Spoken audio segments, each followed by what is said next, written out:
भाई बहन का दिन कहलाया जाता है। 11 साल की स्मिता के लिए भी ये दिन खुशियों से भरा होता था, जब उसके सारे बड़े भाई बहन घर आकर खूब मजा करते थे। पर कुछ साल पहले एक रक्षाबंधन का दिन स्मिता की जिंदगी को हमेशा के लिए बदल देगा, ये कोई नहीं जानता था। रक्षाबंधन की रात स्मिता और उसके भाई बहन एक कमरे में बैठे हुए एक दूसरे को डरावनी कहानियां सुना रहे थे। स्मिता की सबसे बड़ी बहन नेहा ने कहा कि वो आत्मा बुलाना जानती है। हॉस्टल की सहेलियों के साथ नेहा ये अक्सर करती रहती थी। सब जोर से उस पर हंसने लगे। उन्हें लगा नेहा सबको डराने की कोशिश कर रही है।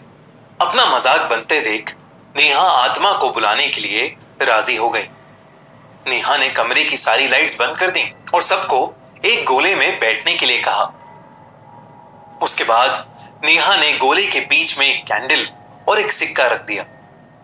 नेहा ने सबको एक दूसरे का हाथ पकड़ने के लिए कहा और कहा चाहे कुछ भी हो जाए, हाथ नहीं छोड़ना। और ये कहकर नेहा आंखें बंद करके कुछ मंत्र बोलने लगी और देखते ही देखते गोले के बीच में पड़ा सिक्का हिलने लगा। सब ये देखकर भौचक्के रह गए। गोले में पड़ा सिक्का अब उठकर खुद घूमने लगा और घूमते घूमते गोले से बाहर निकलकर दीवार पर चढ़ने लगा। डर के मारे सबकी हालत खराब हो रही थी और उस समय छोटी सी 11 साल की स्मिता इतना डर गई थी कि उसने अपना हाथ छुड़वा के अपनी आंखें बंद कर ली। जैसे ही स्मिता ने अपना हाथ छोड़ा, सिक्का जमीन पर गिर गया, पर जो दीवार पर रह गया था वो देखकर सब डर से कांपने लगे। दीवार से एक औरत चिपकी बैठी थी जिसकी गर्दन टूटी हुई थी, नाखून लंबे थे, होठ सिले हुए और आंखें दूध सी सफेद थीं।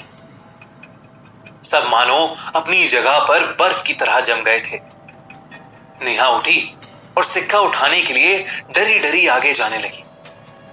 जैसे ही उसने सिक्के को छुआ, वो औरत नेहा के ऊपर झपटी और उसे नोचने लगी।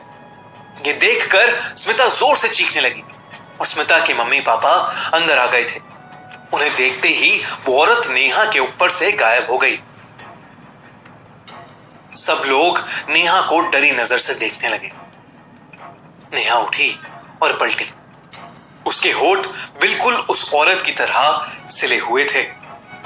नेहा ने स्मिता के मम्मी पापा को देखकर बहुत जोर से चिल्लाया और वहीं पर बेहोश हो गई।